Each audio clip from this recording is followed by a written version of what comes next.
Hello and welcome to the special holiday edition of Creator Weekly Live. I'm Peggy Kay, and this week there are a few updates for live streamers and some end of the year social media platform updates.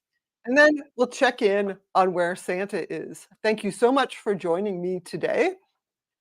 I hope you're having a great holiday weekend. Merry Christmas. You celebrate Christmas?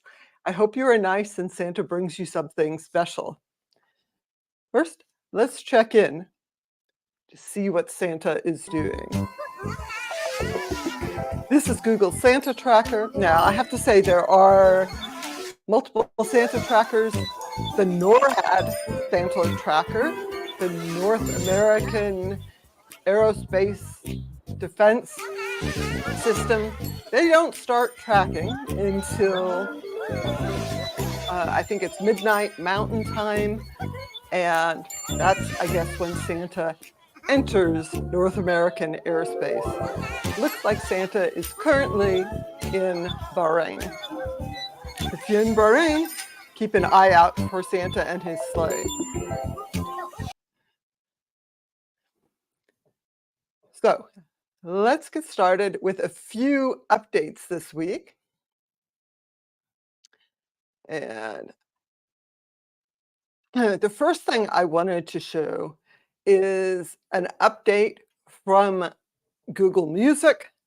If you are in the US and you've been using Google Podcasts, you can now migrate your podcast shows from Google Podcasts to YouTube Music. There are instructions. This is in the YouTube Music help community. I also have a link in my weekly update. There's a link to that in the description of the video. And as always, if you want all of the week's news and updates in your email inbox, subscribe to my newsletter. Again, there's a link in the video description. So if you are using Google Podcasts, you can start the migration to YouTube Music now. One of the cool features that I think is nice is you can now import podcasts into YouTube Music using just the RSS feed for the podcast. So as long as the podcast has a feed, you can add it to YouTube Music. And unlike music videos or other audio that's in YouTube Music, you can play podcasts in the background without having to watch. All right. Welcome to everybody who's in the live chat. Thank you so much for joining me today. I see Jolyn and Andrew and Craig. It's great to see you guys here. I hope you're having a fabulous weekend. Thank you for mentioning the Christmas tree, Craig. I decided to go festive. This is our tree. I did notice that the LED lights are very flickery on camera, so hopefully that's not too annoying. And if you're in the live chat today, I'd love to hear what your holiday plans are. I usually get together with family. So tomorrow morning, we're going to have the immediate family and open some Christmas presents. And then we go to my cousin's house for a big family gathering. I'm looking forward to it. I love Christmas. It's very nice. Jolyn says she's looking forward to learning more about Threads and Bluesky. I'll be getting to that. It's really something that's huge this year is the shift in social media. Let me quickly go through some of the live streaming updates, though. The first update I wanted to talk about is from YouTube. There is a new option for moderating live chat.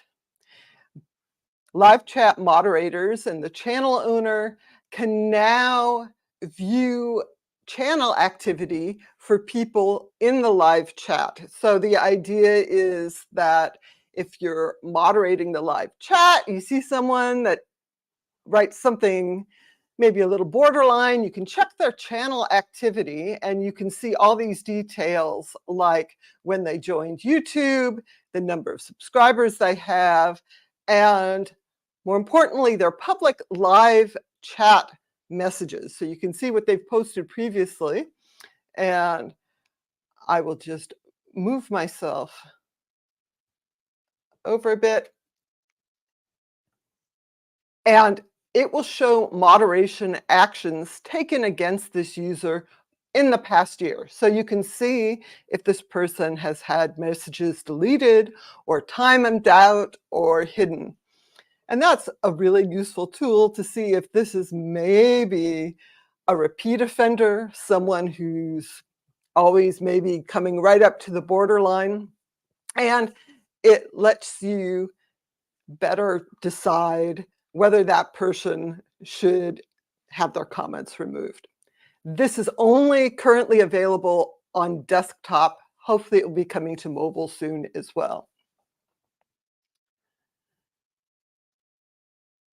And this is the next thing I wanted to talk about is something that was actually an update last week that I didn't get to. Instagram Live Producer is now available to all professional accounts. This lets you use OBS or Streamlabs or StreamYard to live stream to Instagram Live. You do need to have a professional account instead of a personal account. I don't think there are any special requirements for that. You can upgrade in your Instagram settings. And not to be outdone, if you go over to Twitter, X, I mean, you can also now live stream from platforms like Streamlabs and StreamYard to X as well. So again, that means that you don't need to go to their interfaces, and presumably you can multi-stream to multiple platforms. Yeah, this is StreamYard's information, how to stream on X. It seems pretty straightforward if that's what you want to do. And another quick video tip that I want to mention that I read about, I have not tried this yet, but CapCut is a video editing platform. It has AI-based tools. One of the new things that they have is an option to automatically create short vertical videos from your longer landscape videos. This is something that I'd like to do more, like from these live streams, make some shorts. There are a bunch of tools online, not free mostly, and they work to varying degrees. So I'm really looking forward to giving CapCut a try. And if you are making videos, you might also want to check that out.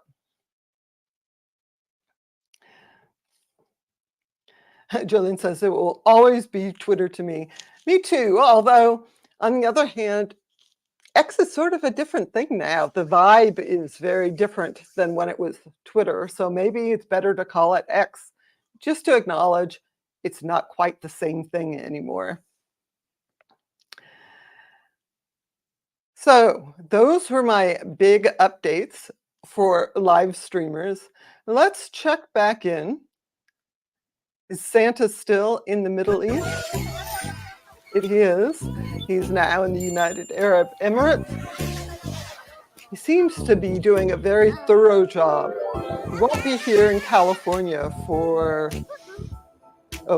14, 15 hours or so. So I'm not going to be waiting up.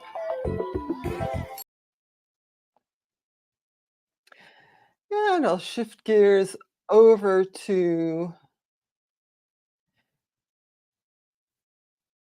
two things I wanted to talk about today for social media. Now, The first is Bluesky. Bluesky, I think, was launched by Jack from Twitter. He's not really actively involved as far as I know. They have their own sort of non-federated interactive protocol that isn't really rolled out yet. This is still early days. They're still going by invites. I have a few invites if you're interested in trying it out. And I'll just say that I'm liking Bluesky for certain groups that I followed previously on Twitter, especially a lot of science people are on Bluesky and some politics people. So I'm finding it kind of interesting. So this was a huge update they announced this week. Bluesky really had a crappy logo before. It was blue, maybe with some clouds on it. Now they have this nice butterfly logo. Jolene, if you need an invite to Bluesky or anyone watching this, you can reply to my newsletter if you subscribe. And Jolene, I think you do subscribe to the newsletter, and I'll send you an invite code. If you do that, you automatically get connected to me. So yeah, let me know and I will send you a code. I think I can also contact you on X if that would be easier. So Bluesky has a new logo, but that's really not the big news that they announced. The big thing that they announced is, first of all, the post profiles and user search are now available without being logged in. Previously, you could have a Bluesky account and see everything. So it was what they called public. But if you were not signed into a Bluesky account, you couldn't actually view any content there, which actually some people prefer. So they do have an option to opt out so that people who are not signed into a Bluesky account can't actually see your posts. But I think the idea of Bluesky is that it's all public, sort of like Twitter, and anyone can see what you are posting there. The other neat thing that I like is that there are RSS feeds for profiles. RSS feeds are maybe a little old school, but I use Feedly to follow a bunch of feeds. And this is great for accounts where you don't want to miss a post. You can go into your feed reader and just get a stream of everything they've posted. I also use Feedly to follow YouTube channel RSS feeds, so I don't miss any important videos for some channels as well. So this is a huge update for Bluesky. Obviously, they wanted to get this out before the end of the year. Is this really a true Twitter competitor? Not at the moment, because right now they are still requiring invites. This is slow. I think they maybe only have 2 million users right now, but it's gradually growing. And I think it looks like it will always be at least a niche platform. But the big news in the Twitter-esque social media world was that Threads opened up to users in Europe. Again, this was about a week ago. And Threads, as you probably know, is linked to Instagram. So people who have an Instagram account can just create a Threads account automatically with the same identity, and it's cross-linked and so forth. You don't have to have an Instagram account, I don't believe, to use Threads. And I've been using Threads a lot. To me, it looks very much like Threads is going to be the replacement default platform. I see a lot of brands there making announcements. a lot of people have moved over there from Twitter and started posting a lot. Um, Huge influx of posts now that it's open to European users as well. So I think that if anything is an X Twitter replacement, it's going to be Threads, in part because Meta has huge amounts of money. They can throw behind this. They're developing this seriously. So they want to make it so that it's about conversations. That's what the threads are, saying we're not going to really promote news and so forth. So it's not great for things like breaking news stories, because you always get sort of an algorithmic list after you do a search. It's not clear where that's going to go. The hope, I think, for me and a lot of people is that important things like announcements from the National Weather Service, from the government, and so forth, those should actually not be platform specific. And to me, ideally, they will use ActivityPub. That means federation with Mastodon and federation with Threads. So the other thing that Threads is working on is integration with the fediverse, which is not a great name. Maybe they can come up with a better name. But Adam Mosseri, CEO of Instagram and Threads, talked last week about starting to test ActivityPub for Threads. Now, the way it works right now, this only works for a small number of accounts like his, where if you're on Mastodon or another ActivityPub platform, you can follow their Threads account. This is early days still, as far as I can tell. So it's not that interactive, but as Mosseri says, they're working to make this option available to all public accounts on Threads. And they want to make sure that this works correctly. And they are planning to make it so that replies from people in the Fediverse, so like Mastodon, can show up for people posting from Threads to the Fediverse. So they also say they plan to build support for Threads users to follow Fediverse accounts.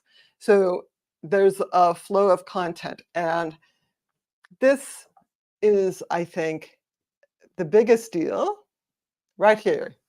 Eventually, it should also be possible to enable creators to leave Threads and take their followers with them to another app or server that's in the Fediverse. He says he believes that it's important that creators own their relationship with their audience. So this obviously is huge if it actually works. The idea is that instead of being bound to a particular platform, you choose the platform for whatever features that you really like. And then people can follow you from other federated platforms. They can interact with your posts. So if I'm on Mastodon and someone else is on Threads and I follow that person from my Mastodon account, I can comment on one of their posts and it will appear on their Threads post. I think in an ideal world, that's how it should work. So you're not actually permanently bound to any one particular platform. Now, Threads is probably doing this, at least in part, because it makes regulators happy, right? They don't really like Meta taking over everything. If you say, look, we're making something that's federated, people can take their followers with them, this is a lot better. So they maybe don't have really altruistic motives in this, but I think ultimately this can be better for users. And so if you think about it, if you're having trouble wrapping your mind around it, think about email, for example. example where you can use different email platforms. You can use, your own favorite mail software to access your mail. You can interact with people who are on Gmail or have a work account or on lots of platforms. It's all interactive with each other. So again, early days. The other thing I wanted to point out really quickly is that Flipboard, which is sort of a way you can follow feeds and kind of magazines, they're also starting to federate. They have their own fediverse server. They are really working to get everything working. They say that they're going through 3 phases. Right now, they're federating 25 publishers and creators to test. In January, anyone in the Fediverse, Mastodon or whatever, can follow and engage with any public curator on Flipboard. And then by April, anyone on Flipboard can follow and engage with any public account in the Fediverse. So again, this gives some platform independence. If you're interested in a publisher who's on Flipboard, you won't actually have to have a Flipboard account. You can just use your Mastodon account to follow them.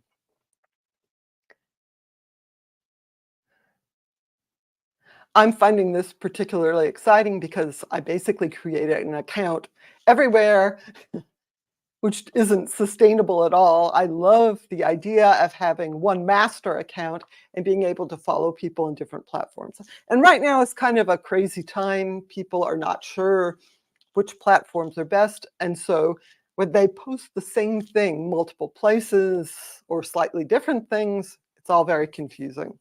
So I personally am mostly using Threads these days. So you can find me there. There's a link. If you look at my links, there's a link to my Threads account, which is linked to my Instagram account, which is not PeggyKTC because the Instagram I use for personal things. So we'll take one more look, see where Santa is. Santa is off Madagascar. It looks like he is on the island of Reunion. That's in a small place. I feel like I should be looking up all these places that I don't know all around the world. If anyone from New Reunion watches this, Merry Christmas.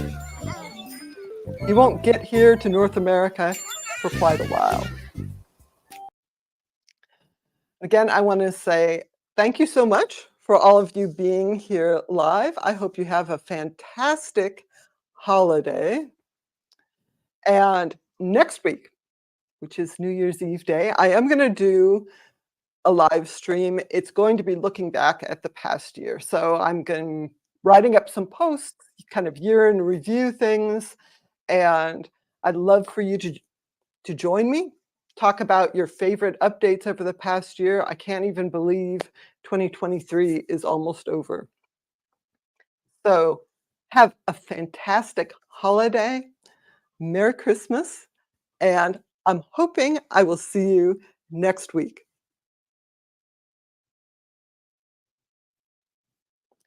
Mm.